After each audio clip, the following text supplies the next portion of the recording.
उल्लुकिब बारवाटी टी20 cricketer मजा नेबे दर्शक। आसंता काली ठारू बारवाटी स्टाडियम रे खेलाजिबो ओडिशा प्रो टी20 लीग। 6टी टीम मध्यरे हेबो कड़ा मुकाबिला।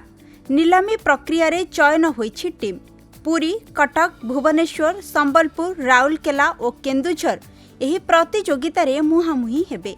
एही प्रतियोगिता आसंता काली ठारू आरंभ होई आसंता 26 तारिख पर्यंत खेलाजिबो। ओपनिंग कटक पांथर बनाम भुवनेश्वर टाइगर्स मध्यरे खेलाजिबो। गैलेरी 1, 3, 5 रे फ्री रे दर्शक मैच देखिपारिबे। प्रत्येक दिन 2टी मैच खेलाजिबो। विजेता दल पई 50 लाख टंका प्राइज मनी रहिथिबा बेले उपविजेता दल पई 25 लाख टंका धार्य करिछि ओसीए। इफ्रान पठान और देवाशीष महांती लीग रो ब्रांड आंबासाडर रहिछंती। एही लीग आयोजनर मूल लक्ष्य ओडिशा क्रिकेटर को जातीय दल रे स्थान देबा। कारण एही भली प्रतियोगिता माध्यम रे ओडिशा क्रिकेटर आईपीएल टीम रे स्थान पाइबा पई अधिक दाबीदार होई परिबे। यह व्यतीत प्रो टी20 लीग रे आईपीएल विभिन्न दलर चयन कमिटी आसिबार संभावना रहिछि, जहाद्वारा ओडिशा क्रिकेटर एही लीग जरिया रे निजर स्वप्न पूरा करि परिबे बोली कहिछंती ओसीए संपादक संजय बेहरा। जय जगन्नाथ, नमस्कार।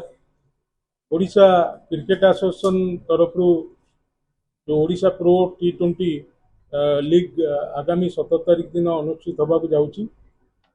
तो यहाँ बहुत दिन व्यवधान ने जानते आप ओपीएल होता फ्रांचाइजी मोड रे तापरे ओसीएल आम करूँ प्रत्येक वर्ष पीसीएम सहित, बट यहाँ फ्रांचाइजी मोड रे पुणी फर्स्ट टाइम पुणी आरंभ करूँ। तो फर्स्ट एडिशन बहुत शॉर्ट नोटिस भितर आम ऑर्गेनाइज करूँ, कारण ये समस्त मैच को स्टार स्पोर्ट्स रे लाइव टेलीकास्ट करा जिवो एवं ओटीटी प्लेटफॉर्म जी की फैन कोड से लाइव करा जिवो। तो तांकर टाइम शेड्यूल और तांकर टेलीकास्ट रो टाइम शेड्यूल देखिकी ए सब जिनस फाइनल हुए। तो आधे सर्वमोट 6टी दल भाग नौचंदी एवं समस्ते समस्त सहित खेलिबे और बेस्ट 4 टीम सेमीफाइनल खेलिबे एवं फाइनल 26 तारिख रे अनुष्ठित हेबो। हमर 17 तारिख टू एटा 26 तारिख पर्यंत चलिबो। और दिन रे गोटे मैच एवं दिन 2टा रे गोटे मैच एवं संध्या 7टा रे गोटे मैच अनुष्ठित हेबो। ओपनिंग सेरेमनी रे हमर ब्रांड एम्बेसडर जी की इरफान पठान ब्रांड एम्बेसडर अछंती एवं हमर former international player Debashish Mohanty सी मध्य अछंती। सी जेहेतु बीसीसीआई रे तांकर कंसाइनमेंट अच्छी, सी ऑस्ट्रेलिया टूर रे जाउचंदी। तो मोस्ट ऑफली सी अवेलेबल रही परिबेनी, किंतु इरफान पठान रहिबे। एवं ओपनिंग सेरेमनी आमर जेमती बॉलीवुड स्टार आमर लोकल आर्टिस्ट को नेकी 5टा बेले अनुष्ठित हेबो। प्राय 2 घंटा धरी की चलिबो एवं तापरे 7टा बेले संध्या 7टा रे गोटे मैच जोटा कि भुवनेश्वर टाइगर कटक पैंथर सहित खेलिबो। तो 6टा टीम जो अच्छी 6टा डिस्ट्रिक्ट रो ना रे अच्छी। तादेरे पुरी टाइटन्स गोटे टीम, केउंझर माइनस गोटे टीम, भुवनेश्वर टाइगर गोटे टीम, कटक पैंथर गोटे टीम, संबलपुर ओरियर्स गोटे टीम, राउरकेला स्टीलर्स।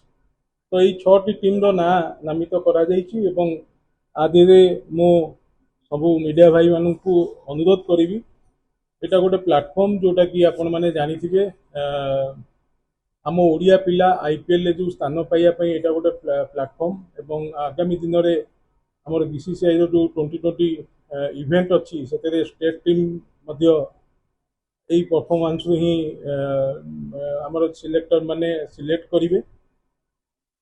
तो विभिन्न आईपीएल टीम रो सिलेक्टर माने हमको सूचना देइचंती, से माने मध्य प्रेजेंट रहिवार संभावना अछि। आम पिला माने समान जो कैचमेंट एरिया रो जो पिला मानु को स्टेट रे विभिन्न स्टेट रे एबे आईपीएल स्टाइल ओपीएल हमर जेमती ओपीटीएल होउची सेमती विभिन्न स्टेट रे होउची। तो आम पिला मानकर खेल प्रदर्शन देखिया पई मध्य सिलेक्टर माने आईपीएल टीम रो मध्य एठी प्रेजेंट रहिबे। आ जो माने न रहिबे से माने स्टार स्पोर्ट्स रे देखिकी पिलामानंकु चयन करिपारिबे। तो एटा हम पिलांकर भविष्यत पई ओडिशा क्रिकेट एसोसिएशन बहुत कम समय व्यवधान रे आरिबा स्पोर्ट्स कंपनी सहित टाई अप रे आमे एटा प्रथम थर पई ऑर्गेनाइज करूछु। मु आशा करिवि आपण मानकर सहयोग अतीत दिन मानकरे रहिछि एवं वर्तमान मध्य रहिबो, आगामी दिन मानकरे भी रहिबो। कटकरो आरित कुमार महापात्रଙ୍କ रिपोर्ट खबर ओडिशा।